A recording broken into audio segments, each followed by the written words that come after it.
As Pennsylvania's baby boomers age, more Gen X and millennial adults are finding themselves as caregivers for their parents. Here in Pittsburgh, the city's major health systems are designing a new program alongside federal agencies aimed at keeping seniors at home for as long as possible.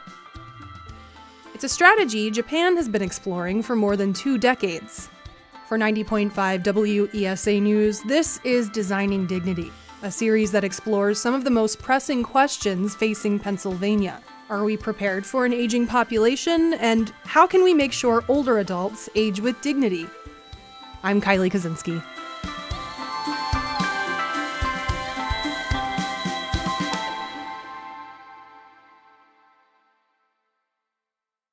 For Pittsburgh sisters Dara Thompson and Elena Gibbs, becoming caregivers happened virtually overnight. The two were swept up into caring for their grandmother, their mother, and then their father nearly all at once.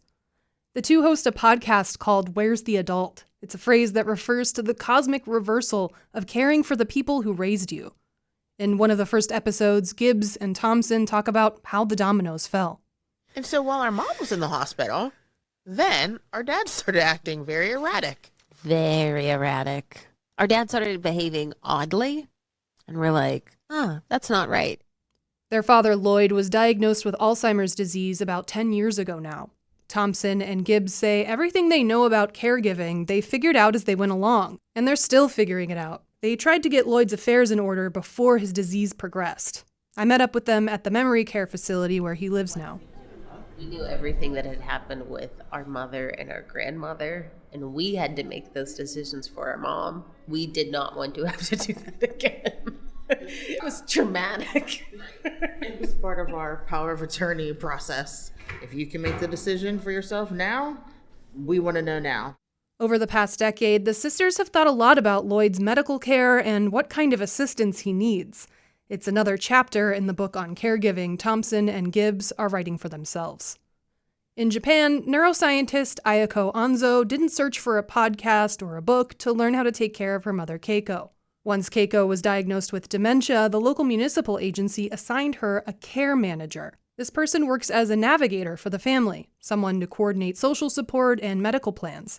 Anzo says care managers are critical. They have superpower. They have super knowledge. Care managers determine what support someone qualifies for, and they coordinate a plan. For Anzo, her mother's care manager taught her how to connect with her mom again. As Keiko declined, Anzo said words diminished to just orders.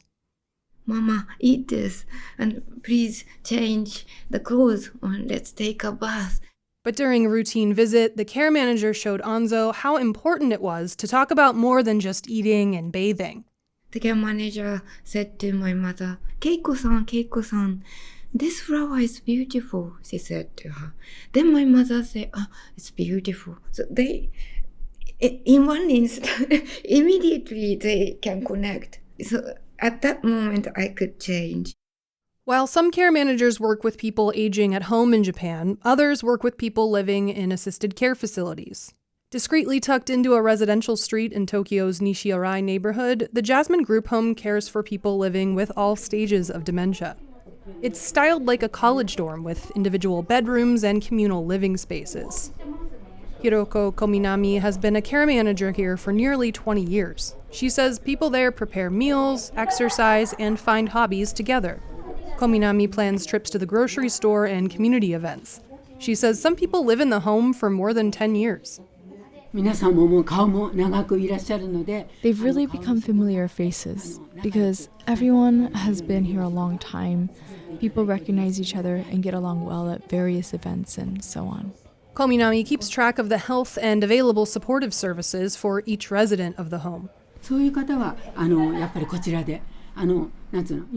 There's something called a care plan, and that gets reviewed every 3 months. We discuss it every month, but the formal interview is every 3 months.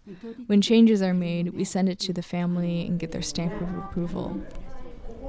Among those living at the dementia group home is Tsuruko Sano. At 99 and still in early stage dementia, she jokes that she's doing better than some of her younger roommates.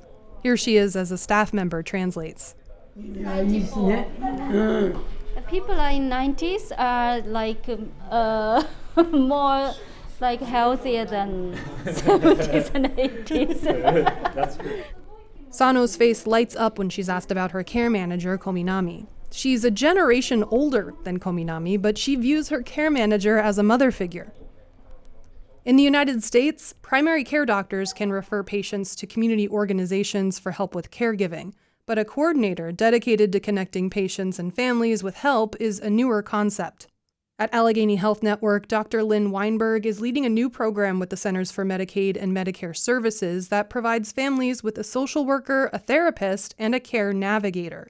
CMS will reimburse health systems for these services as part of an 8-year pilot program called Guiding an Improved Dementia Experience, or just GUIDE.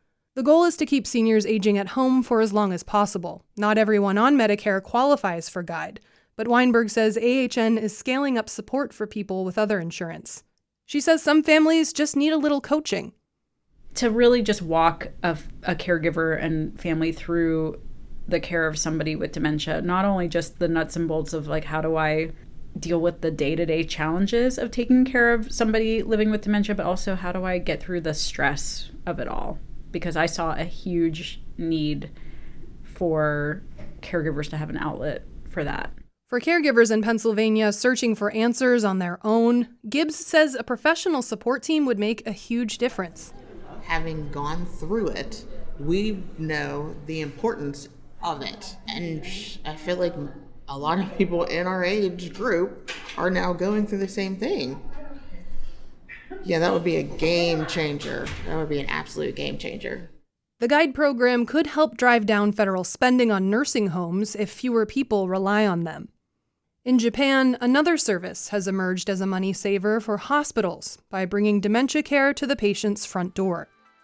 More on that next time. Designing Dignity is hosted by me, Kylie Kaczynski, and edited by Glynis Board. Our executive editor is Cindy Lash. Our digital editor is Katie Blackley. Our theme music was produced by RJ Dietrich. Japanese translation was provided by Shoko Plumbeck. This series is part of a fellowship with the Association of Healthcare Journalists, supported by the Commonwealth Fund.